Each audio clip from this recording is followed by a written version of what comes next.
देख लीजिए कि आज से 5000 साल पहले भी जैसा सूरज वहां पे चल रहे थे और तारे सितारे चल रहे थे, आज भी तो वही सूरज तारे सितारे चल रहे हैं। जिस महाभारत युद्ध को, यानी कि जिस युद्ध को समय, जो समय कभी नष्ट नहीं होता है, वो समय ही साक्षी है और आज भी वो समय है। और जो हमारे पास में जो चेतना है, जो आप सुन रहे हैं, जो मैं बोल रहा हूं और जो मैं बोल रहा हूं, और ये बोलने वाला कोई दूसरा है, कहीं से है, जो सुन रहे हैं आप नहीं, आपके अंदर का कोई है। बस ये सच्चाई को, ये गुण को हमको आज जानना है कि जिंदगी में हम संसार में आया है और संसार में आने वाले सब जीव के अंतर्गत, सब जीव के अंदर में एक महान सत्य है, उसी को चेतना, ज्योति और महान ज्योति चैतन्य और कृष्ण राम जो भी बोलो तो उसी को बोलते हैं। तो वो चीज कैसा आया और महाभारत का कथा का जो मकसद क्या है और कृष्ण भगवान जीवन जीने का कला कैसा सिखाते हैं, इसी के बारे में चर्चा करते हैं। तो भक्तजन, सज्जन और सारे दुनिया से सुनने वाले सब लोग के लिए फिर भी एक बार प्यार भरा नमस्कार। और आप आ जाइए कि सबसे पहले तो मैं प्रारंभ करता हूं युद्ध। महाभारत में क्यों युद्ध से, युद्ध का कहानी है, क्यों युद्ध से आगे बढ़ रहा है? क्या युद्ध से भी शिक्षा मिल सकता है? क्या युद्ध की जगह में कोई मेल मिलाप की कहानी से और मेल मिलाप के संदर्भ से भी तो ज्ञान सीख सकते थे? लेकिन ये संसार देख लीजिए, दुनिया देख लीजिए, और ये संसार है कि सारे इंग और यांग, यानी कि positive and negative, the combination of positive and negative. हर चीज में क्या है कि दुनिया में नेगेटिव और पॉजिटिव है। और जो धरती और आकाश है, और नीचे और ऊपर है, और दिन और रात है, और सूरज और क्या है कि रात है, दिन है, तो इसीलिए हर चीज का विरोधाभास है। तो संसार वही दो चीज से ही चलता है। दो चीज क्या है कि युद्ध और मिलन, शांति और युद्ध, और क्या है कि दिन और रात, और काला और श्वेता, धनात्मक और ऋणात्मक, वही चीज से ये सारा विश्व ब्रह्मांड चल रहा है। इसीलिए वही चीज दिखाने के लिए, वही चीज दिखाने के लिए युद्ध, युद्ध से ही तो, युद्ध से ही असली चीज आ जाता है। देख लीजिए कि सबसे पहले इस संसार की उत्पत्ति कैसा हुआ था, तो हम पुराण के अन्वेषण करेंगे, या तो आप इवोल्यूशन थ्योरी से आप नीचे जाएंगे और नासा के साइंस ने, जो साइंटिस्ट ने लेकर आया रिपोर्ट को देखेंगे, तो सबसे पहले संसार में, ये ब्रह्मांड में केवल शून्य था, शून्य ही शून्य था और चैतन्य था, और शून्य से ही जड़ हुआ, यानी कि everything started from nothing to something. तो कुछ नहीं था, वहीं से प्रारंभ हुआ है। तो वहां जो द्वंद्व हुआ है, जो टकराव हुआ एनर्जी को, वहीं से प्रारंभ हुआ है। तो इसीलिए हर चीज को प्रारंभ होने के लिए कहीं ना कहीं तो घर्षण होना पड़ेगा, कहीं ना कहीं विचार को, ऊर्जा को वहां पे घर्षण यानी कि कॉन्फ्लिक्ट होना पड़ेगा। तो इसलिए वे कॉन्फ्लिक्ट से ही सच्चाई आ जाता है। जिंदगी ही एक कॉन्फ्लिक्ट है, इसीलिए कॉन्फ्लिक्ट को ही ये यहाँ पे लिखा गया है। सबसे पहले आ जाइए कि श्रीमद् भागवत गीता के प्रथम श्लोक में ही देख लीजिए, वहां पे धर्म क्षेत्रे कुरुक्षेत्रे समवेतायुत्सव मामका पांडवा चैव किम कुर्वत संजय। सिर्फ ये दो लाइन का श्लोक है ना, this shlokas will explain so many things that what we want to learn, everything it can explain in detail. तो फर्स्ट ऑफ ऑल आ जाइए कि वहां पे पहला शब्द है धर्म क्षेत्रे कुरुक्षेत्रे। धर्म के क्या है? धर्म का अर्थ ही ये है कि धारण इति धर्म, जो मनुष्य के लिए जो गुण है वही धर्म है। धर्म क्षेत्र और मतलब कि धर्म क्षेत्र धारण इति, जिसका सहज स्वभाव है, जिस वस्तु और पदार्थ और कोई भी तत्व का जो प्राकृतिक नेचुरल क्वालिटी है वही धर्म है। जैसा कि आप समझ लीजिए कि हमारे ऊपर में अभी लाइट जल रहा है, प्रकाश आना, प्रकाश से साथ में जुटे रहना, वो बत्ती का, लाइट का धर्म है। और देख लीजिए कि अभी आप यहाँ पे देख रहे हैं और ये सुन रहे हैं, और इंसान का जो आवाज सुनाई देता है, ये कंप्यूटर का, ये डिवाइस का धर्म है। और जो आप नमक लेते हैं और नमक में जो नुनीलापन है, जो नहीं है, तो वो नमक का धर्म नहीं है, वो नमक का धर्म नहीं रहेगा। जब आप नमक खाएंगे तो उसमें नमक में नुनीलापन आता है, वही उसका धर्म है। अगर वहां से वो निकल गया तो धर्म निकल जाता है। ऐसे करके आ जाइए कि आप देख लीजिए समुद्र में, अगर समुद्र में आप पानी नहीं है तो समुद्र का धर्म नहीं है। ऐसे करके इंसान यानी कि जीवों का धर्म क्या है? जीवों का धर्म भी है कि अपने आप को जान लेना। और हम इस संसार में जो संसार से शून्य से आया है और जो अनंत यात्रा में आया है, अनंत यात्रा में ही जाना है। अभी सिर्फ छोटा सा समय में, फ्रॉम बर्थ टू डेथ, यहाँ पे क्या है, हमारा छोटा सा डैश है। वो डैश में हमारे फिजिकल बॉडी है, वो बॉडी में हम रहते हैं, उसी को पार्थिव शरीर बोलते हैं। पार्थिव शरीर क्यों बोलते हैं? जो पृथ्वी से मिला है उस चीज से बना है तो पार्थिव है बोलते हैं। जब ये शरीर जाने के बेला में जब ये देहांत हो जाता है तो लोग क्या बोलते हैं कि उसका पार्थिव शरीर चला गया, ऐसा बोलते हैं। क्या बोलते हैं? कि पार्थिव शरीर चला गया बोलते हैं। पार्थिव शरीर का अर्थ क्या है? कि जो पदार्थ से बने हुए हैं, तो पृथ्वी में सारे जो भी मिला है वो पदार्थ से मिलने वाला सारे चीज है, उसी को पदार्थ से बने हुए हैं। तो इस पदार्थ रूपी शरीर के अंदर में एक युद्ध हो रहा है। ये महाभारत युद्ध, भले हमको लगता है कि कहीं युद्ध हो गया होगा, कि कहीं युद्ध हो गया होगा और कितने 5125 साल पहले वो युद्ध हुआ था और कुरुक्षेत्र धर्म क्षेत्र में वो खत्म हो गया, वो नहीं है। महाभारत को युद्ध तो हमारे अंदर में है, अभी भी चल रहा है, अभी भी द्वंद्व चल रहा है। जब मन बुद्धि अहंकार चित्त सारे मिलके इसमें इंद्रिय में जो द्वंद्व आ जाता है वही महाभारत है। ये कहीं बाहर का युद्ध नहीं है, क्योंकि महर्षि महात्मा लोग सिर्फ बाहर के चीज के लिए केंद्रित नहीं रहते हैं, वो तो इंसानों को जगाने के लिए, इंसान को जगाने के लिए और चेतना को उठाने के लिए और हर सुसुप्ति को ब्यूझाने के लिए ये युद्ध से प्रारंभ किया गया है। आ जाइए तो इस युद्ध में फिर सबसे पहले तो आ जाइए कि 5 पांडव और 100 कौरव को, वहां पे 5 पांडव और 100 कौरव के साथ में युद्ध हो रहा है। वहां पे देख लीजिए 5 पांडव और 100 कौरव के साथ में युद्ध हो रहा है।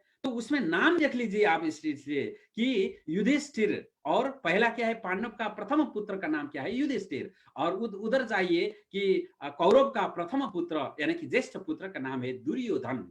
दुर्योधन यानी कि दूर से क्या आता है? दूर, दूर का मतलब कि पहले तो डिस्टेंस आता है, दूरता आता है। जो मन से दूर है वही दूरता में रहता है, वही दुर्योधन है। जो मन के और सत्य से और ज्ञान से और चेतना से जो दूर रहता है उसी को दुर्योधन बोलते हैं। देख लीजिए, तो इसीलिए दुर्योधन के पीछे कितने भाई है? दुशासन है, जो भी वहां पे देखिए दूर दूर दूर सारे दूर से, हमने एक काउंट कर लिया था 100 भाई का नाम का क्या है, सब दूर दूर दूर से आता है। मतलब कि दूर मतलब कि जो चेतना से, जो आत्मा से दूर है वही वही दुर्योधन है।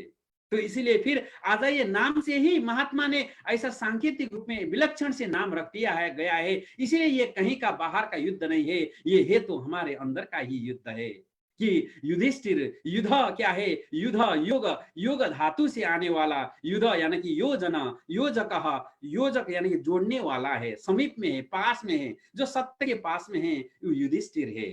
इसलिए जो सत्य से दूर चला गया है वो दुर्योधन है। जो हमारा ही मन है, जब हमारे मन सत्य में, जो सात्विकता में वो अटकता है, सात्विकता के पास में रहता है, तो वो हमारे युधिष्ठिर यानी कि पांडव बनता है।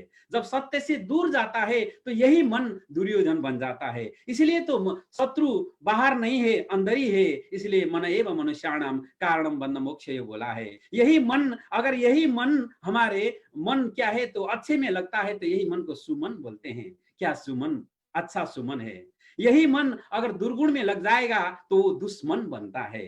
तो मन तो वही है, मन जिधर जाएगा वही है। कि हमारे मन लोहे जैसा है, लोहे को आप कहाँ रखो? लोहे को आप ठंडा गर्म में, बर्फ में रख दो और डी फ्रीज में रख दो तो लोहे क्या होता है? डी फ्रीज में, जो फ्रीज में बर्फ जैसा ही बनता है। और लोहे को अब आग में डाल दो तो थोड़ा देर के बाद में लोहे भी आग ही बन जाता है। इसीलिए क्या है कि हमारे मन और ये जो बाहर के पदार्थ से जो कॉन्फ्लिक्ट हो जाता है, हमारे में ही द्वंद्व आ जाता है। जो मन में अच्छे और बुरा यानी कि तामस राजस सत्व त्रिगुण खाली जो हमारे शरीर में है, वही गुण को यहाँ पे महाभारत में दिखाने के लिए तैयार किया है। तो भाई सज्जन वृंद है कि 5100 से 2500 वर्ष पहले जो युद्ध हुआ था, सिर्फ युद्ध हम पात्र के लिए, और वहां पे कोई कृष्ण थे, कोई दुर्योधन थे, कोई पांडव थे, भीष्म पितामह थे, सिर्फ वही नहीं, ये कहानी का नहीं है। ये तो ये जीवन के लिए युग युग में मानव को जगाने के लिए एक युद्ध की कथा रख दिया गया है, जो युद्ध हमारे आज भी है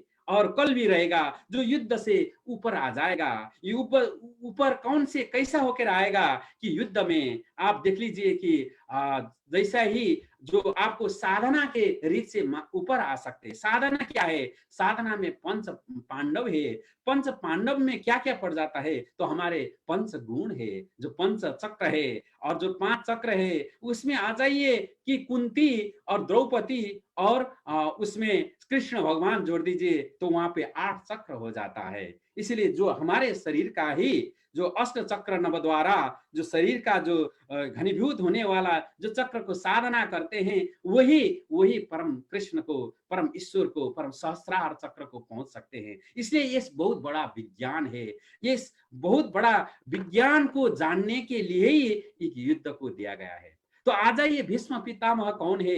भीष्म पितामह है कि धर्म संकट है। हमारे मन में ही कभी कभी ऐसा हो जाता है कि शरीर एक जगह में होता है लेकिन मन दूसरा जगह में होता है। शरीर एक जगह में है और मन दूसरे जगह में है, और कभी मन एक यहाँ पे होता है और शरीर कहीं होता रहता है। वो धर्म संकट यानी कि जो रियलिटी है भी नहीं है भी, बस वही जो कभी कभी आप लोग को ऐसा सिचुएशन आ जाता है, तो वही चीज मन को द्वंद्व के बीच के जो मध्यस्थ भाग में भीष्म पितामह को दिखा रहे हैं। ऐसे करके यहाँ पर आ जाइए कि जो सचमुच चेतना अंतर हृदय के आत्मा के परमात्मा के लिए जो श्री कृष्ण भगवान से सिर देने वाला, श्री कृष्ण भगवान को सिर देने वाला, सिर को त्याग देने वाला जो बार्बरिक है, वही आत्म तत्व साक्षी यानी कि निष्पक्ष, ना तो कौरव के पक्ष में ना तो पांडव के पक्ष में, निष्पक्ष होकर रहने वाला बार्बरी जो चेतना महाचेतना के रूप में दिया गया है। तो इसीलिए आ जाइए कि यहाँ पे अब हमने महाभारत के युद्ध में जो युद्ध के समाप्ति के बाद में जब 5 पांडव चले गए थे कि बार्बरिक के पास में, बार्बरिक के पास में क्यों चले गए थे कि अर्जुन के पास में कुछ अहंकार आया था, क्योंकि उन्होंने ये कृष्ण भगवान से सीखने के बाद में तो बोला था कि नष्टो मोह स्मृति लब्धा, बोल के उन्होंने तो बोला था कि मोह नष्ट हो गया है ना। लेकिन वो परीक्षण के लिए क्या हो गया कि परीक्षण के लिए जब श्री कृष्ण भगवान ने लेकर गया तो उस समय में क्या हो गया कि भगवान स्वयं ने जवाब नहीं देते। इसलिए ज्ञानी लोग खुद जवाब नहीं देते हैं, परिस्थिति से दिखा देते हैं। जब अर्जुन ने बोला कि ये सारे जो युद्ध है, ये सारे युद्ध से जो भी फल आ गया वो तो मेरे वजह से, मेरे पराक्रमी से, मेरी वीरता से आ गया, जब ये अर्जुन बोलने लगे तब अर्जुन को जवाब दिलाने के लिए और श्री कृष्ण भगवान ने बार्बरिक के साथ में लेकर चले गए। जब बार्बरी के साथ में लेकर चले गए तो क्या हो गया, तो वहां पे तो बार्बरी को बोला कि बार्बरी, तो आपने देखा है ना महाभारत ये प्रत्यक्ष रूप में? हाँ देखा है मैंने। तो जो कर्ण को किसने मारा और जो भी दुर्योधन का और सारे ये कौरव सेना का किसने मार डाला? तो अब बार्बरिक बताता है कि मैं कहीं भी जाता हूं और जो भी देखता हूं और पीछे पीछे अर्जुन का धनु यानी कि बाण और आगे कृष्ण जी का सुदर्शन चक्र दिखाई दिया था। तो इसका अर्थ क्या है? बहुत लाक्षणिक है, देख लीजिए। तो इसीलिए इसका अर्थ क्या है कि हम तो कारण हैं और करने कराने वाला कोई दूसरे हैं, यानी कि जो हमारे उत्पन्न होने वाला ऊर्जा है वही कराता है। इसीलिए जो अर्जुन को अहंकार तोड़ने के लिए भी बार्बरिक का जो वाणी था वो प्रस्तुत हुआ था कि महाभारत को युद्ध में सिर्फ अर्जुन के बाण से नहीं है, उससे आगे अदृश्य रूप में मेरे को तो सुदर्शन चक्र दिखाई दिया था। तो उसका अर्थ क्या है कि सच्चाई को देखने के लिए दिव्य दृष्टि होना चाहिए। दिव्य दृष्टि कौन देखता है? जो पक्ष किसी को पक्ष विपक्ष में नहीं रहता है, वही जो हर विभेद से ऊपर आया गया है, उसी को मिलता है वो दृष्टि, सच्चाई को दृष्टि। बस महाभारत के युद्ध से हम यही सीखना है कि भाई हमारे जिंदगी में भी दुख भी आ जाता है, सुख भी आ जाता है। आज कुछ मिला, कुछ मन अच्छा ही लगता है और खुश लगता है, कुछ करने का याद आता है और गाना बजाने में मन आता है और कुछ गुम हो गया, कुछ भी नीचे चला गया, तो हमको लगता है कि बहुत बर्बाद हो गया और बुरा हो गए, लेकिन ऐसा आ जाता है। लेकिन जब बुरा समय में भी आप धीर रहना, स्थिर रहना, और ये भी निकल जाएगा, ये भी एक एक समय का खेल है समझ के मन में लेकर आना, और कुछ प्राप्ति के समय में भी ये भी क्षणिक है, ये भी निकल जाएगा। जब जब आप प्राप्ति में और जो गुमता है गुमाई में कुछ आपको दुख और सुख का अनुभूति नहीं रहता है, तब आप सचित आनंद में रहते हैं, आनंद के एक लेवल में रहते हैं। इसीलिए तो भागवत गीता चैप्टर 2 वर्सेस 37 में श्री कृष्ण भगवान अर्जुन को बोलते हैं, जब निराश अर्जुन को जगाने के लिए बोलते हैं, हतो वा प्राप्स्यसि स्वर्ग जित्वा वा भोक्ष्यसि महिम तस्मात् उत्तिष्ठ कौन्तेय युद्धाय कृत निश्चय। तो वो अर्जुन दूसरा कोई नहीं है, जो ज्ञान को आर्जन करना चाहता है, जो मुमुक्षु है। जब आपके मन में कुछ जानने को विचार आ जाता है, वही अर्जुन है। अर्जुन एनर्जी है। This is only the energy, not only the character of the one novel और epic. This is your opinion, your energy and your perspection. तो इसीलिए क्या है कि जो हमारे पास में जो एनर्जी है, उसी को रिप्रेजेंट करके यहाँ पे प्रेजेंट किया गया है। आ जाइए कि संसार में जो सीधा अर्थ से जो भी हम नहीं दिखाई देता है किसी भी चीज को, इसीलिए हमारे शास्त्र, पुराण और ग्रंथ, कोई भी ईस्टर्न फिलोसॉफी हो, वेस्टर्न फिलोसॉफी हो, चाहे बड़े बड़े फिलोसोफर ने, उन्होंने क्या किया गया है कि वहां पे सांकेतिक रूप में देते हैं, क्योंकि सारे विद्या ज्ञान डिटेल में नहीं आ सकता है, इसलिए वो मेटाफोर में प्रस्तुत कर देते हैं। मेटाफोर से ही हमको जानना पड़ेगा। जैसा कि कोई बोलते हैं कि मुट्ठू के ऊपर, यानी कि मेरे मुट्ठी के ऊपर पत्थर है फिर भी मैं हंस रहा हूं। कोई ऐसा गायक यानी कि गीतकार ऐसा बोलते हैं, मेरे छाती के ऊपर बड़ा पत्थर है फिर भी हंस रहा हूं। तो इसका समझ क्या है कि सचमुच में अपने ऊपर में जो पत्थर है और उसके वजह से पीड़ा है और फिर भी मैं हंस रहा हूं। तो पत्थर तो सचमुच नहीं है, लेकिन ये मेटाफोर है। तो ऐसे करके ये भी वेद व्यास ने, जो महात्मा ने जो लिखा है, श्रीमद् भागवत महापुराण, जो 18 पुराणों से सबसे बड़ा दुर्लभ पुराण है, तो उसमें से जो भीष्म पर्व है, जो भीष्म पर्व है महाभारत के, उस भीष्म पर्व के अंतर्गत में ये श्रीमद् भागवत गीता आ जाता है। और युद्ध का यहाँ पे, युद्ध के बीच में भी वो ज्ञान आ जाता है। युद्ध कैसा होता है, युद्ध अंतिम समय होता है, मृत्यु का आखिरी बॉर्डर रहता है, वो बॉर्डर के समय में जो ज्ञान आता है वो सच्चाई होता है। इसीलिए तो नचिकेता और यमराज उपनिषद में वार्ता करते हैं। अब यमराज क्या है, मृत्यु, यानी कि जो अंतिम, जो जीवन का अंतिम किनारा है, और नचिकेता क्या है, उसके पास में जीवन है, यानी कि जीवन और मृत्यु का संवाद है। वहां पे जीवन और मृत्यु का संवाद है। ये नहीं है कि उपनिषद में कोई दो पात्र खड़ा होकर संवाद हो रहे, नहीं है। ये तो ब्रह्म ज्ञान से, ये ब्रह्म ज्ञान और चेतना शक्ति का संवाद है। वहां पे मृत्यु पूछते हैं कि आपके लिए जो चाहिए लीजिए, आप मस्त हो जाइए, धन दौलत स्त्री आपको क्या चाहिए और जवान क्या चाहिए ले लीजिए। लेकिन नचिकेता बोलते हैं कि मेरे लिए कुछ नहीं चाहिए, सिर्फ मेरे को ज्ञान चाहिए। इंसान को मौत क्यों होता है और मौत का कोई उपाय, इलाज है कि नहीं, आप वही बता दीजिए। वही बोलते हैं।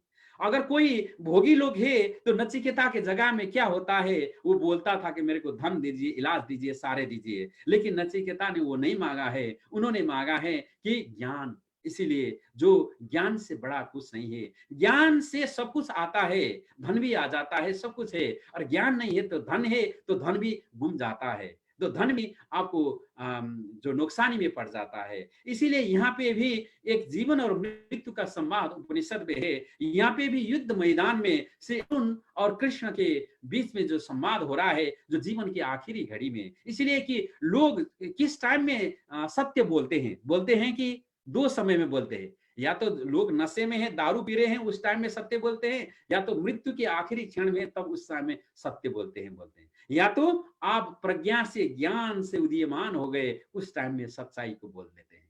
इसीलिए यहाँ पे आ जाइए कि जो युद्ध तो मैदान तो कैसा है, किसी भी समय में कहीं से भी वो युद्ध का जो अस्त्र आ जाएगा और किसी भी आपको मार डालेंगे। उस समय का जो ज्ञान है वही अमूल्य ज्ञान है, अमूल्य रत्न है। यहाँ पे आ जाइए। तो इसी के साथ साथ में फिर दुर्योधन और जो दुशासन और सारे भीष्म पितामह है, और कौन कौन है, शकुनी है, और ये कौन है, तो तो आप बोल सकते हैं कि हमारा ही इंद्रिय है। जो इंद्रिय में जो गुण हो जाता है भोग करने का है, उससे हमको अंधा बना देता है। इसीलिए रिप्रेजेंटेशन वहां पे क्या है, धृतराष्ट्र। धृतराष्ट्र का जो प्रतिनिधित्व है वो अंधोपन है। सचमुच में एक अंधा राजा नहीं है, सचमुच में वो अंधा राजा की कहानी नहीं है, ये तो हमारे अंधोपन है। हमारे जब आंख दृष्टि चला जाता है, जब हम जो इंद्रिय के भोग में, इंद्रिय के प्यास में सच्चाई को हम भूल जाते हैं, तब हम भी धृतराष्ट्र बन जाते हैं। ये मत भूल जाइए कि महाभारत में एक धृतराष्ट्र है, वो पुत्र मोह में सारे अपराध कर रहे हैं। सिर्फ ऐसा बताने के लिए महाभारत के ये रचना नहीं हुआ है कि हर साहित्य, हर शास्त्र वहां पे एक लक्षण होता है, उसमें लक्षण में एक गहरा मीनिंग रहता है। वो मीनिंग को हम एक बार पढ़ने से या एक बार चिंतन से उसको समझ में नहीं आता है। इसलिए धृतराष्ट्र का अर्थ है जो जो पुत्र मोह में, मोह का अर्थ क्या है, अटैचमेंट, किसी भी चीज को छोड़ना नहीं चाहता है और मेरा ही बड़ा होना चाहिए, मैं ही बड़ा हूं और मुझसे कोई बड़ा नहीं है, ऐसा भाव आ जाता है तो मोह बोलते हैं। इसलिए मोह सकल सकल मुलानी पापानी, है ना, सब मोह ही क्या है कि सब पाप को और रोग को जड़ है। तो ऐसा रामचरितमानस भी बोलता है। तो आप आ जाइए कि मोह में जो धृतराष्ट्र अंधा हो रहा है, तो इसलिए कुछ दिखाई नहीं देता है उसको सत्य को। तो ऐसे करके हम भी जो अपने स्वार्थ के लिए, अपने इच्छा पूर्ति करने के लिए और दूसरे को भलाई को भूल जाते हैं और दूसरे को सत्य को भूल जाते हैं और न्याय को, प्राकृतिक सिद्धांत को भूल जाते हैं, तो हम धृतराष्ट्र बनते हैं। जब हम धृतराष्ट्र हो जाते हैं तो हमारा हमारा सर्वस्व, हमारा नुकसानी भी अवश्य जरूर हो जाता है। इसलिए वही दिखाने के लिए यहाँ पे आ जाइए कि जो जो भी है कि यहाँ पे सारे है यहाँ पे जो धृतराष्ट्र, और जो दिखाई देता है कि आंख बीन दृष्टिहीन है। तो ऐसे करके आप आ जाइए कि जो गांधारी है, धृतराष्ट्र को शादी करने के बाद में, धृतराष्ट्र के साथ में शादी करने के बाद में जो पत्नी आई है, जो गांधारी, गांधारी तो आंख देखने वाली थी, लेकिन जो पति के मत में लगकर उसने भी आंख को बंद कर दिया है। तो इसका अर्थ है कि वो एक तो दृष्टिहीन था ही था, और दूसरा भी दृष्टिविहीन, यानी कि जो गांधारी दृष्टिविहीन होकर रही है। तो इसीलिए इसका अर्थ यह है कि जब हम मोहवश पड़ जाते हैं तो सारे गलती हो जाता है। इसीलिए संसार में माया करना है, यानी कि मोह नहीं करना है। ड्यूटी परफॉर्म करना है, लेकिन ड्यूटी में आपने पूरा जिम्मेवारी को खो देना नहीं चाहिए। इसीलिए सबसे पहले तो यहाँ पे दृष्टि बदलो, दृष्टि बदलो तो सृष्टि बदल जाएगा। दृष्टि बदलो, सृष्टि बदल जाएगा, और दृष्टि बदलो तो दिशा भी बदल जाएगा, और दिशा बदलो तो दशा भी बदल जाएगा। इसीलिए हमको क्या है कि तो beauty is in the beholder's eyes.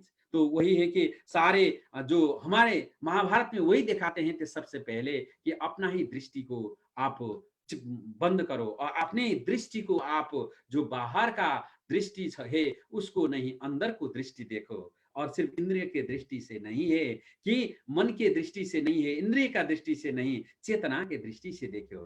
तो फिर यहाँ पे जो वेद व्यास जी ने संजय को दृष्टि दिया गया है, और ऐसे करके यहाँ पे अर्जुन को भी दिव्य दृष्टि दिया गया है। उसका अर्थ क्या है, दिव्य दृष्टि का अर्थ क्या है कि हम जब ये दो आंख से दिखाई देते हैं, वो दृष्टि तो सांसारिक दृष्टि है। उससे कितने लोग हम सच्चाई बोलते हैं, लेकिन वो सच्चाई नहीं दिखाई देते। देख लीजिए कि एक एक्सरे भी देख लीजिए, जो हम ट्रीटमेंट के लिए हॉस्पिटल जाते हैं, वो शरीर को एक्सरे होता है, एक्सरे को भी खाली आंख से नहीं दिखाई देते हैं, उसको लिए भी एक मशीन चाहिए। तो हमारे आंख, बाहर का आंख तो कितने कमजोर है।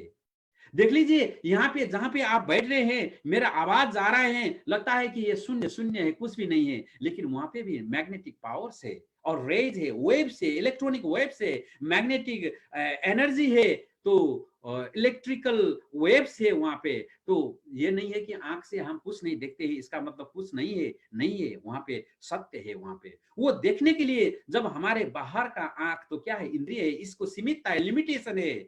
ये हमारे चर्म चक्षु, इसका लिमिटेशन है, लेकिन जो चैतन्य चक्षु है, जो आत्म चक्षु है, उसका कोई लिमिटेशन नहीं है। तो ऐसे ही करके जब धृतराष्ट्र को एक संजय दृष्टि से दूर से बता रहे हैं, इसका अर्थ भी वही है कि चेतना दृष्टि है। जो जो जो चेतना दृष्टि, चर्म चक्षु तो थोड़ा ही देखता है, संसार देखता है। जो चैतन्य की दृष्टि, वो सत्य के ऊपर दिखाई देता है। वही देखने का ही भाव को यहाँ पे दिया गया है। ऐसे करके अर्जुन है जो अर्जन करने के लिए तैयार है, जो ज्ञानार्जन के लिए तैयार है। जो आप लोग भी और कोई भी, और जो मैं तो ज्ञानी हूं, मैं पढ़ा लिखा हूं, मैं जानने वाला हूं, मैं तो धनी हूं, मैं तो नास्तिक हूं, मेरे को क्यों सीखना है यहाँ से, ऐसा भाव आ जाएगा तो हमारे हमने हमको ही जानने का यात्रा, यानी कि खोज को, यात्रा को हमने बंद कर दिया। जो रिसर्च की यात्रा को बंद कर दिया और अपने आप को फुलफिलमेंट करने का यात्रा को बंद कर दिया। हमारे जो भी धर्म है, सनातन है, वो कभी नहीं बोलता है कि ट्रस्ट करो, ऐसा नहीं बोलेगा। कोई पॉलिटिशियन बोलेगा, कोई पॉलिटिशियन और कोई भी आपको काम पटाने के लिए, वोट के लिए और हर चीज के लिए बोल सकते हैं, या तो कोई अपना मकसद पूरा करने के लिए बोल सकते हैं कि please believe me, trust me बोल के। लेकिन लेकिन जो अध्यात्म है वो बोलता है कि कभी ट्रस्ट नहीं करो, डोंट ट्रस्ट। ट्रस्ट करना है तो अंत्य हो जाएगा, आपका खोज का अंत्य हो जाएगा। इसीलिए ट्रस्ट करना है तो पहले एक्सपेरिमेंट करो, खुद अनुभूति में ले लो, तब उसके बाद में ट्रस्ट करो आप। इसीलिए तो तद तुम असी, जो खोज रहे हैं आपके अंदर में है, बिना खोजे बिना समझ के विश्वासी बन के रहना, अपने आप को धोखा देना है। इसीलिए चलते रहो, चलते रहो, चलती का नाम गाड़ी बोलते हैं ना। तो गाड़ी सिर्फ बाहर की गाड़ी नहीं है, हमारा ये शरीर भी तो एक गाड़ी है। तो इसीलिए महाभारत में एक दृष्टांत दे रहे हैं, यहाँ पे आ जाइए। और फिर आ जाइए कि यहाँ पे महाभारत के युद्ध के समय में वहां पे नियम भी है कि वो नियम क्या है, सूर्य उदय से बाद में सूर्यास्त तक युद्ध हो जाता है। उसका सांकेतिक मीनिंग क्या है, देख लीजिए कि नॉर्मली इंसान कब जागते हैं तो दिन में जाते हैं, और सोते हैं तो रात में सोते हैं। इसलिए जब दिन में जाग लेते हैं तो उनके मन में द्वंद्व हो जाता है किस्म के। तो एक तो मन बोलता है कि ऐसा खाऊं, ऐसा लाऊं, और ये तामस करूं, मन मस्त करूं, और जो भी है दूसरे को उसको छीन लूं, ऐसा बोलता है इंद्रिय। लेकिन उसमें एक दूसरा मन बोलता है कि नहीं नहीं, ये अधर्म से कुछ भी लेना नहीं चाहिए। वो सूर्यास्त से सूर्यास्त यानी कि दिन के समय में ज्यादा होता है, इसलिए ये दिन का उद्देश्य है। रात में तो इंसान सो जाते हैं, इसीलिए ये दिन के प्रारंभ से हो गया होगा ये जो युद्ध है। अब आ जाइए कि जब युद्ध के समय में वहां पे आपको अष्ट चिरंजीवी में दिखाई देता है कि अश्वत्थामा बलिर्व्यासो हनुमानश्च विभीषण कृपा परशुराम सप्तैत चिरंजीवी न, यानी कि जो चिरंजीवी, जो रोने वाले भी यहाँ पे महाभारत के युद्ध में है, जो अश्वत्थामा बोलते हैं। अश्वत्थामा किस वजह से चिरंजीवी है कि मतलब कि उसका जो तपस्या है, त्याग है, भले वो दुर्जन के तरफ चला गया, लेकिन उसको डेडिकेशन, जो त्याग है, गिविंग ऑफ नेचर है, वो चिरस्थायी रहेगा। जो गिविंग अप करना सकता है वो चिरस्थायी रहेगा। Giving is living. तो क्या है, giving is living. If you get give, if you learn teach. तो क्या है कि गिविंग इज लिविंग। तो गिविंग अप के लिए जो माहिर है, तो इसीलिए वहां पे अश्वत्थामा को चिरायु के रूप में भी लेते हैं। ऐसे करके आप आ जाइए कि महाभारत में दो ऐसा स्त्री है, उसको पंचकन्या में गिना जाता है। तो कौन कौन है, तो वही है कि एक है कि जो कुंती, दूसरे है द्रौपदी है। तो कैसा वो पंचकन्या में आ गए कि भले वो द्रौपदी भी 5 पांडव की पत्नी के रूप में यहाँ पे चित्रण किया गया है, और कुंती की भी 5 पति ही तो है, क्योंकि जो अलग अलग ऊर्जा से, अलग अलग एनर्जी से, अलग अलग तवर से वहां पे जन्म हुआ है।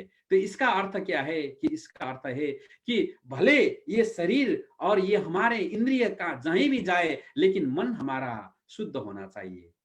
क्योंकि शरीर तो बचपन से अभी तक देख लीजिए कि शरीर में चेंजेस आ जाएगा।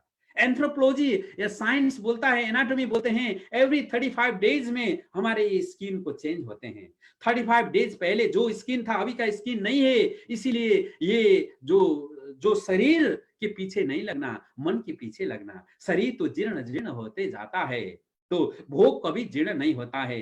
तपो न तप्तम मयमेव तप्ता, तृष्णा न जीर्णा वयमेव जीर्णा, है ना। तो तृष्णा तो जीर्ण नहीं होता है, तो मैं ही, और यानी कि शरीर जीर्ण हो जाता है। ऐसे करके शरीर से बाहर आने के लिए it teaches you to come above the body.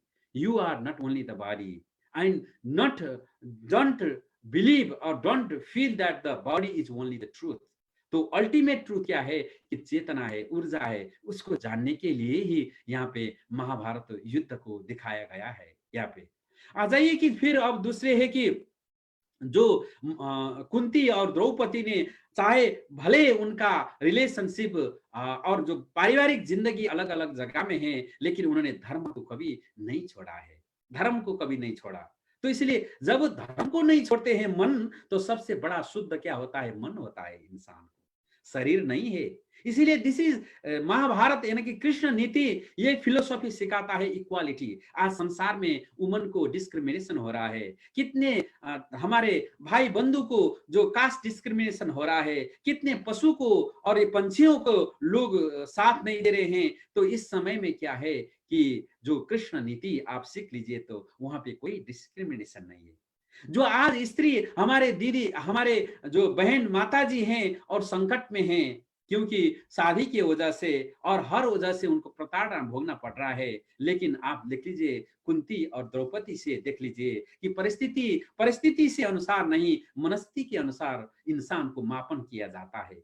परिस्थिति जो आया था उन्होंने स्वीकार करते आगे चला, लेकिन अपने धर्म पे लगाने वाला मनस्थिति को कभी नहीं तोड़ा। इसीलिए जो शरीर से बड़ा और मन से बड़ा धर्म होता है, और जो धर्म में जो कैसा आप बांस ले लिया, कैसा जीवन को जी लिया, उसी को महत्व रखते हैं। इसीलिए यहाँ पे कुंती और द्रौपदी जो महाभारत के दो पात्र है, वो पंचकन्या में गिना जाता है। अगर ये शिक्षा को हम विश्व जगत में प्रचार करेंगे, अगर एक नारी मन से वो अपने कर्म से बड़ी होती है, शरीर से नहीं। परिस्थिति उसके पीछे कैसा आ गया, परिस्थिति ने उसको क्या क्या जबरदस्त बाध्य बना दिया, अगर वो उसको पीछे नहीं देखना है, देखेंगे तो आज जो विधवा यानी कि एकल महिला बोल के समाज में तिरस्कार करते हैं, उसका भी अंत हो जाएगा। और जो किसी ने दोबारा शादी किया, किसी का संबंध विच्छेद हुआ, किसी का परिस्थिति से कोई मर गया पति और परिवार मर गए, उसके हिसाब से जो हमारे माता बहन को जो समाज में घृणा करते हैं, उसको अगर महाभारत को अच्छा ही से समझना है, तो अच्छा से हम इसको एक्सप्लेन करते हैं, तो there will be no discrimination at all. तो इसीलिए हमको ये समझना चाहिए कि सीधे आंख से देखेंगे तो महाभारत एक कहानी है, एक लंबा कहानी है, पृथ्वी के इतिहास में हुआ गया एक युद्ध है। युद्ध मैदान में 5 पांडव और कौरव का लड़ाई हुआ था, और वहां पे पांडव सत्य के लिए लड़ रहे थे और कौरव असत्य थे। उसी में उनका ये कहानी अंत हो जाता है। लेकिन आप देख लीजिए कि गहराई से, तो उसमें और मंथन कीजिए, तो महाभारत युद्ध से हम इतने बड़े बड़े जो लेसन ले सकते हैं। तो इसमें कितने पीएचडी भी हो सकता है। पीएचडी यानी कि जो फिलोसॉफिकल टर्म्स है, रिसर्च है, वो तो एक छेव है, जो हो चुका था उसको रिसर्च यानी कि अगेन सर्च करना है, तो नए सर्च नहीं है। आप आ जाइए कि कुंती, महाभारत के अंत में जब कुंती ने श्री कृष्ण भगवान ने बोला है कि कुंती को, हे कुंती, हे फुआ, आप, हे बुआ, आप क्या चाहते हो, आप मांगिए। तो उस समय में उनका एक दार्शनिक जो दृष्टांत दिया गया था कि मेरे लिए दुख में ही रहना पड़े, क्योंकि मेरे को तो दुख ही पसंद है। हे कृष्ण, हो सके तो मेरे लिए और दुख मिला दीजिए। तो देख लीजिए कि संसार में ऐसा कैसा है कि जो दुख को पसंद करते हैं, है ना। जो दुख को पसंद करने वाले तो कोई नहीं रहते हैं, सब तो सुख चाहते हैं। लेकिन ऐसा महाभारत में ऐसा कंट्रास्ट कैरेक्टर को क्रिएट कर दिया है कि संसार को जानने के लिए कि जीवन दुख और सुख दोनों होते हैं, और दुख से जो दूर होना चाहते हैं, तो उसको सुख को और दुख को दोनों को एक्सेप्ट करना पड़ता है। जब दोनों को एक्सेप्ट करके वो ऊपर जाता है, तब उसको आनंद मिलता है। कुंती का जवाब था, क्यों फुआ आप ऐसा मांग रहे हैं, आपके लिए तो सुख, you deserve more happiness than the pain and sufferings. तो ऐसा बोलने के बाद में वो बोलती है कुंती, हे कृष्ण, हे कृष्ण, जब जब दुख आ जाएगा, तब मैं तेरे को याद करता हूँ। सुख में तो कोई कोई भी याद नहीं करते हैं। दुख में कौन जो सुख में कौन सुमिरन करेगा भगवान के, सिर्फ दुख में ही तो करते हैं। इसलिए दुख मेरे लिए प्यारा है, तो ऐसा बता दिया। कितने आइडियोलॉजिकल फिलोसॉफिकल जवाब था। सिर्फ वो कुंती का जवाब नहीं है कि आज आज जीते जागते हर इंसान के लिए ये मैसेज है कि दुनिया में जीवन जीते हैं तो आपके जीवन में दुख भी आ जाएगा, सुख भी आ जाएगा। अगर दुख नहीं आ गया और सुख भी नहीं आ जाएगा, ये चक्र जीवन में नहीं चलेगा, तो सिर्फ मृतक के जो मरा हुआ आदमी है सिर्फ उसको ही जीवन में नहीं चलता है। इसीलिए दुख सुख तो जीवन का एक पर्याय है। दुख से भागने से सुख नहीं आ जाएगा, दुख को तो सामना करना है, उसी को एक अलग दृष्टांत से देखना है। ऐसा अच्छे वचन कुंती ने यहाँ पे बताया है कि दुख में, क्योंकि दुख ने रियलाइजेशन देता है। जैसा कि आप देख लीजिए, जो मसला पीसने वाला जो लोहा है, यानी कि जो पत्थर है, वो बहुत ऊपर पहाड़ से आता है और पहाड़ से वो बाढ़ से इधर टकराता है उधर टकराता है, और जब नीचे मैदान में आता है तो बहुत चिकनी, यानी कि बहुत अच्छा जो चुस्त फुर्त लगता है और बहुत शाइनिंग लगता है, और उससे क्या हो जाता है कि शाइनिंग से मसला सारे पिस जाता है। ऐसा दुख तो इंसान को बनाता है और भगवान से नजदीक लेकर जाता है। भगवान मतलब क्या है कि सच्चाई को नजदीक लेकर जाता है। तो इसीलिए यहाँ पे विथ रेस्पेक्ट, जो महाभारत में जो रेस्पेक्ट को दिया गया है। दूसरा आ जाइए कि जो महाभारत की कहानी बोलते हैं कि द्रौपदी ने स्टार्ट कर लिया कि जो दृष्टिविहीन का पुत्र दृष्टिविहीन होता है, इस शब्द से प्रारंभ किया बोलते हैं लोग। लेकिन कारण तो यही नहीं था, कि कारण तो बहुत था वहां पे। कि कारण यही है कि जब हमारे में जो कोई भी बोलते हैं अहंकार के, जो ईगो हर्ट्स, जो अहंकार को कुछ बोलेंगे तो अहंकार और जागृत हो जाता है, उसी को दिखाने के लिए ये दृष्टांत यहाँ पे प्रस्तुत किया गया है। लेकिन यहाँ पे देख लीजिए कि जो औरत को, जो माता को, बहन को जो दुत्कारता है, उसका सर्वनाश होता है। तो उसको कहीं ना कहीं से, the karma never forget your address, no matter wherever you live, no matter what position you hold, no matter in what level you are living, if you are doing anything wrong, you must liable to pay back the karmic debt। तो वही है कि आपको कर्म से कोई भी बड़े नहीं होते हैं। इसलिए द्रौपदी को जो सभा में चीर हरण करने का जो रचा था, उसका बदला हो गया, यानी कि उसको कर्म भोगना पड़ा, ऐसा है। तो इसका मतलब कोई लोग बोलते हैं कि ये युद्ध का अर्थ ये है कि कृष्ण भगवान ने भी दुर्योधन को बदला दिया है, हाना है, मारा है, जो काट दिया है, इसलिए हमको भी जिसने हमारे लिए गलत कर दिया है उसको भी मारना है, हनना है, उसको भी बदला देना है। ये नहीं है महाभारत को। अरे भाई, आप सतही में सरफेशियल में देखो तो आपको ये बोलता है, लेकिन महाभारत ये बोलता है और कृष्ण नीति ये बोलता है, आप बदल कर बदला दीजिए। किसी को मारने से काटने से नहीं, आप बदल कर बदला दीजिए। जब आपने आपको बदलाव आ जाएगा तो ऑटोमेटिकली शत्रु गुम हो जाएगा। जस दुश्मन यानी कि मन जब सुमन यानी कि सच्चाई में रहता है तो सुमन हो जाता है, दुश्मन को जगह ही नहीं रहता है वहां पे। तो ऐसे ही करके यहाँ पे पहले तो खुद को बदलने के लिए बोला है कि अर्जुन के लिए, जब जब अर्जुन प्रश्न पूछते हैं, हे कृष्ण भगवान, मेरे लिए तो कुछ भी करने का मन नहीं है, मैं आगे जाने का मन नहीं है, मैं योगी क्यों बनूं, कर्म क्यों करूं, मैं ऐसा पृथ्वी पाकर भी क्या करूं, जब मेरा पूरा मेरा गुरु और यानी कि मेरा रिश्तेदार सारे मर जाएंगे।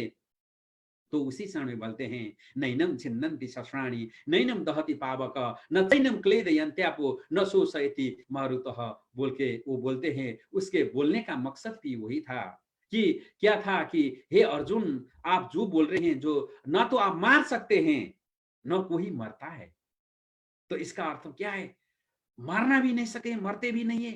तो व्हाट अ ग्रेट फिलोसॉफी। तो उसका यही है कि तो मानव इतिहास में आज तक जो सिविलाइजेशन में अचीव किया है, वो सबसे बड़ा फिलोसॉफिकल नॉलेज है कि हमारे ये शरीर निकलता है और जो चेतना, ऊर्जा, एनर्जी यहाँ पे रहता है। इसीलिए अर्जुन आत्मवत सर्वभूतेषु यः पश्यति स पंडितः, जो आत्मा से सत्य देखता है वही पंडित है।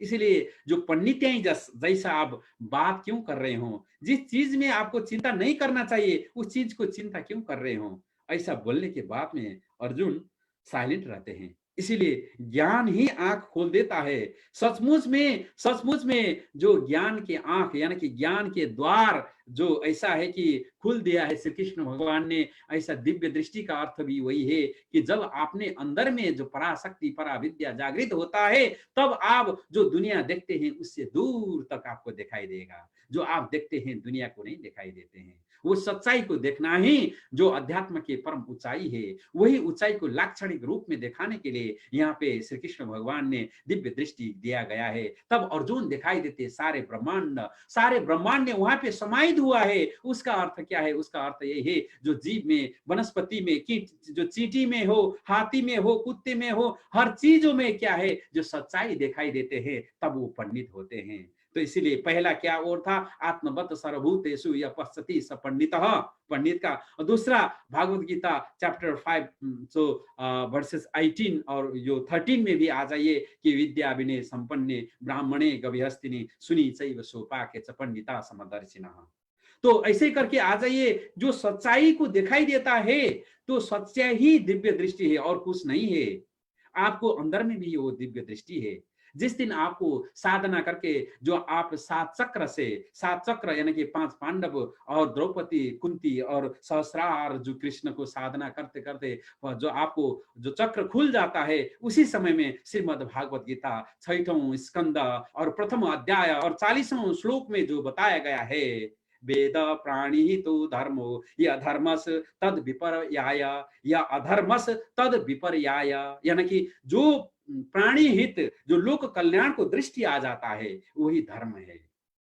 कितने सुंदर बात है ये। धर्म जो बाद में फिर इसको हमको बार बार बताना चाहिए कि धर्म शब्द में जब वेस्टर्नर्स को कन्वर्ट करके रिलीजन बना दिया और उस समय में हम बोलने लगे कि आप किस धर्म के हैं।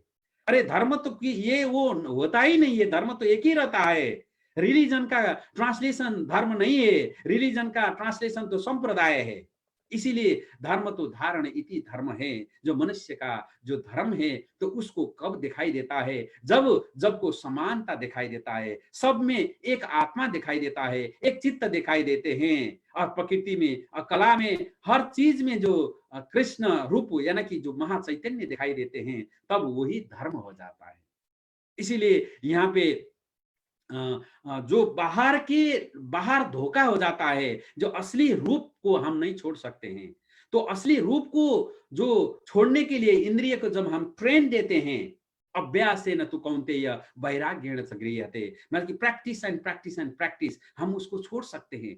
आज के दुनिया के लोग के लिए कोई नशा नहीं छोड़ सकते हैं, कोई अपने दुर्गुण नहीं छोड़ सकते हैं, कोई अपने व्यभिचार नहीं छोड़ रहे हैं। उसके लिए भी एक दृष्टांत है अर्जुन का ही, जो आपके ही रूप में अर्जुन पे एक प्रश्न उठाया गया है। तो हम क्या कर सकते हैं? वहीं पे ही वो है कि हरदम तो उन्होंने बताया गया है कि practice and practice and practice. तो एक दृष्टांत मैं बता रहा हूं, यहाँ पे देख लीजिए कि एक बिल्ली था गांव में। वो बिल्ली को क्या था कि सबको लगा कि जब भी ये कथा और जो रामायण करते थे लोग, तो उस समय में एक बिल्ली आकर वहां पे मालिक के जो पुस्तक के समीप में बैठता था। तो बैठे बैठे क्या हो गया कि बिल्ली को आदत हो गया, जब रामायण वाचन करने का समय आता था बिल्ली वहां आकर बैठता था।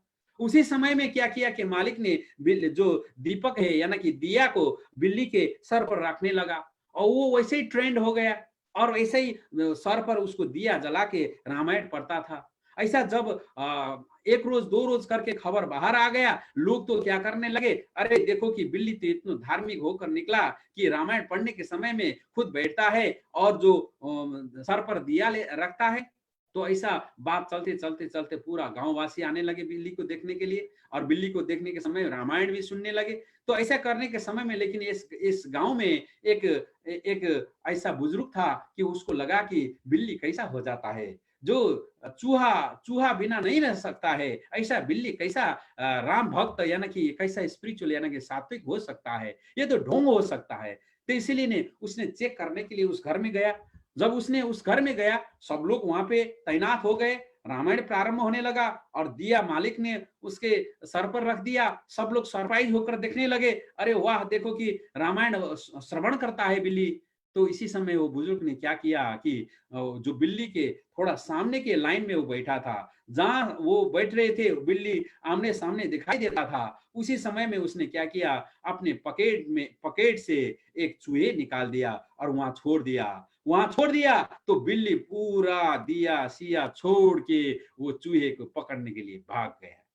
तो देख लिए कि ऐसे ही है कि जब तक, तो इसका अर्थ क्या है कि जब तक हमारे इंद्रिय, हमारे मन को, हमारे हमने जो भी हमारा दुर्गुण को हमने सामना नहीं किया है, तो बाहर का जो सतही ज्ञान और बाहर के जो भी नॉलेज है, वो तो हमको कुछ समय के लिए जो हमारे लिए एक आनंद देता है, लेकिन जो अंतिम समय में वो साथ नहीं देता है। इसीलिए हमारे शरीर में जो दुर्गुण रूपी है, जो हम इसी को सत्य बोलते हैं, हमारे इस घर ही मेरा है, घर है समझते हैं, वो भी एक दुर्गुण है। हमारे संतान सिर्फ हमारे संतान समझते हैं, उसी के लिए सारे जिंदगी के काम और धन लेना चाहते हैं, वो भी हमारे लिए धोखा है, वो भी दुर्गुण है। और ये सारे शरीर, ये शरीर ही मेरा सबसे बड़ा चीज है, ये शरीर के ही मैं डेकोरेट करूं, यही बैठूं, यही मैं तो बड़ा हूं, ये भी हमारे लिए धोखा है, दुर्गुण है। और मैं यही शरीर तो मैं कहाँ पे जन्म हुआ, मैं ब्राह्मण घर में जन्म हुआ, मेरा पिताजी ब्राह्मण थे और ये थे बोल के मैं रहूंगा, ये भी धोखा है।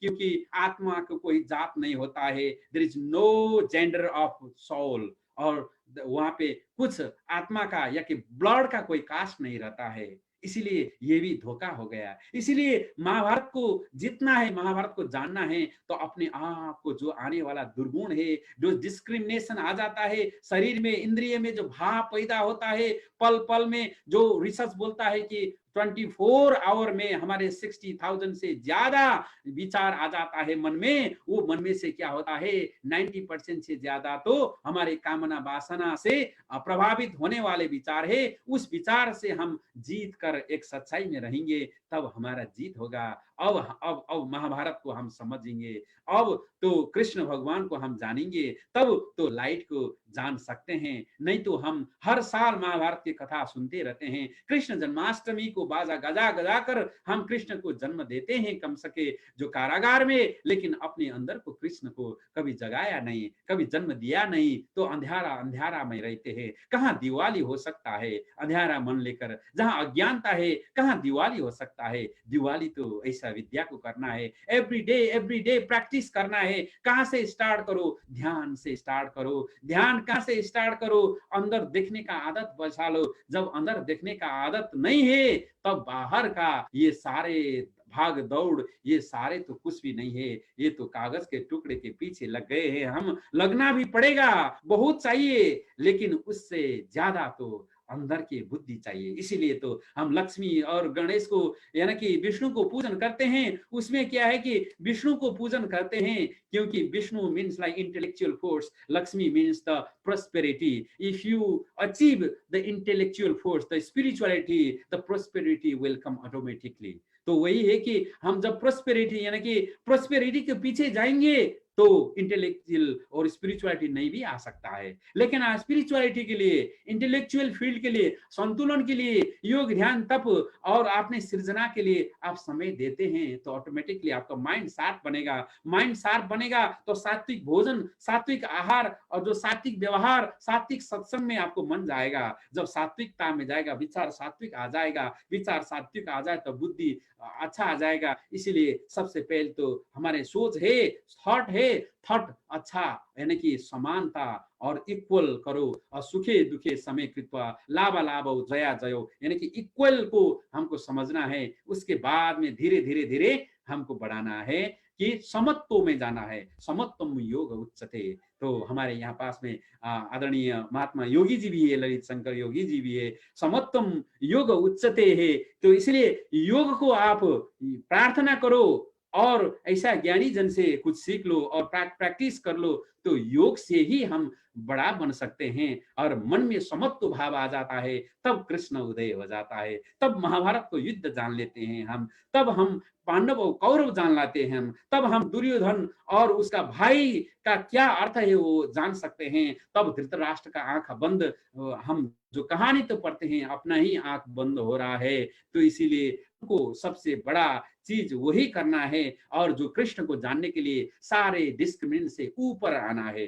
जब हमारे सारे सारे डिस्क्रिमिनेशन से हम ऊपर आ जाएंगे, तब वहां पे जाति पाति कुछ नहीं रहता है। इसीलिए बोलते हैं जाति पाति न पूछे कोई, हरि का भजे तो हरि का होई। तो सब क्या है, जिसको जाति पाति से ऊपर आ जाए तो हरि के दृष्टि में तो सारे सारे क्या होता है कि समान हो जाते हैं। इसीलिए हमको कपड़ा बदल के और वेश बदल के, केस बदल के, देश बदल के नहीं, मन को बदलना है। इसीलिए तो मन न रंगाए, मन न रंगाए जो भी रंगाए कपड़ा, मन न रंगाए जो भी रंगाए कपड़ा, दाढ़ी लंबा बना के जोगी बन गया बकड़ा, दाढ़ी लंबा बना के जोगी बन गया बकड़ा। इसीलिए भेष के धोखे में भी नहीं आना है, केस के धोखे में भी नहीं आना है तो भित्री हृदय के ज्योति को जगाना है। वही कृष्ण ज्योति है, वही ज्योति है, परम शक्ति राम ज्योति है। तो इसीलिए प्रैक्टिस एंड प्रैक्टिस, असल चीज के प्रैक्टिस करो, ध्यान में, योग में, तप में करो। आज से ही हमारे क्रांति बाहर नहीं, ये जीव से क्रांति आ जाता है। भोजन में क्रांति, सोच में क्रांति, और हिलना बैठना उठना हर चीज में क्रांति लेकर आइए, तो हम श्री कृष्ण को मिल सकते हैं और जन्माष्टमी को धूमधाम से मना सकते हैं। इसलिए आ जाइए कि आज के इस दिन को आज यहीं विराम देने का समय हो चुका है। तो कल एक कृष्ण जन्माष्टमी है, हम धूमधाम से कृष्ण का अर्थ क्या है, कृष्ण से क्या जीवन में लेते हैं। अभी मॉडर्न टाइम में हम कहीं भी है, ऑस्ट्रेलिया, अमेरिका, नेपाल और कहीं भी भारत में है, तो कृष्ण से क्या लेते हैं, तो who is the Krishna in literally, तो उसके बारे में we'll explain and we'll have lots of evidence, examples and lots of information and also technique to awaken our mind। तो अभी के लिए हम विश्राम लेते हैं। जाते जाते समय में कृष्ण का अर्थ है कि आकृष्णेन इति कृष्ण,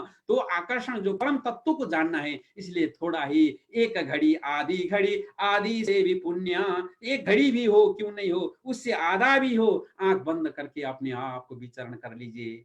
जो जहां से सुन रहे हैं, आप सामाजिक संजाल से सुनते सुनते ही आंख बंद करें। एक ही क्षण भी आपके लिए जगाने के लिए पर्याप्त हो सकता है, क्योंकि एक ही आग के एक छोटा सा बीज भी आपको बुश फायर निकाल सकता है। तो इस समय में आंख को बंद करें, backbone straight, shoulder goes back, feet place on the ground. तो धीरे से आप मुद्रा में रहिए, हाथ की मुद्रा में रहिए, लंबे श्वास ले लीजिए। हे परमात्मा, हमने तो मिला ही मिला, जब से जन्म हुआ है तब से हमने ले लिया है, इस ब्रह्मांड से कितने कितने मिला है, उसके लिए धन्यवाद दीजिए। जिसको मिला नहीं लगता है तो आपका दिखने का आंख नहीं मिला है, ये आपको लगता है कि कुछ नहीं मिला, आपके दृष्टि नहीं मिला है। इसलिए जो मिला है बचपन से, जो परिवार मिला है, भोजन मिला है, शरीर मिला है और अवसर मिला है, वो अवसर के बीच में भी आज के इस अवसर मिला है, इसके लिए वो दीप्यमान परमात्मा को हम धन्यवाद देते हैं। बिना अनुदार, बिना धन्यवाद, हमारा जो खाते पीते हैं, ग्रहण करते हैं,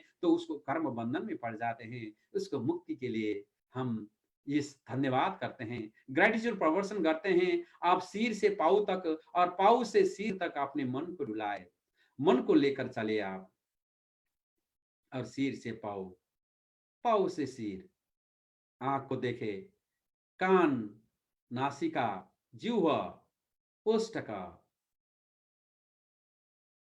आपनो कोष्ठक, ग्रीवा, हस्त, पादौ, जानुनी, वक्षस्थल, सारे शरीर का अंग प्रत्यंग में मन लेकर जाइए।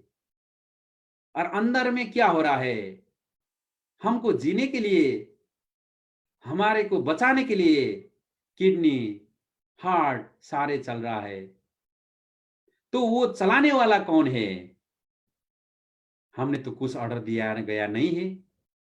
भोजन तो डाला है, लेकिन भोजन डाइजेस्ट करने का कुछ ऑर्डर दिया नहीं है।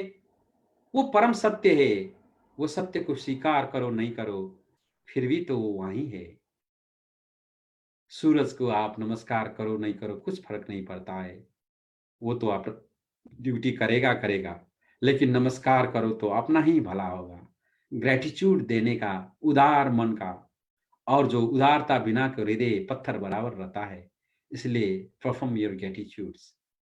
आज से ही ध्यान यात्रा में लागे, योग यात्रा में लगे, सात्विक भोजन की यात्रा में लगे, स्वाध्यायन को यात्रा में लगे, तप और साधना के लिए अपने आप को समय दे दीजिए। तो उसके बाद में कृष्ण को हम जान सकते हैं, महाभारत को जान सकते हैं, हमारे अंदर का युद्ध को जान सकते हैं और गीता को, श्रीमद् भागवत गीता को, असली तत्व को भेद कर सकते हैं, जान सकते हैं। ओम भवतु शब्द मंगलम। ओम अग्निमीले पुरोहितं यज्ञस्य देवमृत्युजं होतारं रत्नधातमम्। ॐ पृष्ठस्वा मरुतः पृश्नीमातरः शुभयावानो विदधे सुजगमयः अग्निजिह्वा मानवः सूरचक्षुषो विश्वेनो देवाः अवसागमन्यः। ओम शांति शांति शांति। जय हो। तो आज के इस दिव्य सत्संग में आयोजना करने वाले नॉर्थ सिडनी जो सत्संग समूह और सुरेंताओ और लगायत संपूर्ण उपस्थित यहाँ पे भक्तवृंद और अमेरिका से और न्यूजीलैंड से और नेपाल से जुड़ने वाले ललित शंकर महाराज योगी जी, तो ऐसे करके फिर हमारे स्वामी जी और ऐसे करके बहुत जन हैं यहाँ पे, मैं नहीं पढ़ पा रहा हूँ। और फिर भी प्रत्यक्ष रूप में जो जहाँ से आज की इस दिन में पवित्र मन रखे आप लोग ने सुन लिया है, उसके ऊपर मैं 1000 बार ऋणी रहूंगा। जय हो, जय परमात्मा। बहुत बहुत धन्यवाद गुरु जी। मैं आग्रह करूंगा कि हमारे भाई ललित शंकर जी है, 2 शब्द अगर वो कहने की अगर कष्ट उठाते हैं तो हम आभारी रहेंगे। उसके नेपाल से हमारे साथ में शामिल हुए हैं भाई जी, आपको प्यार भरा नमस्कार।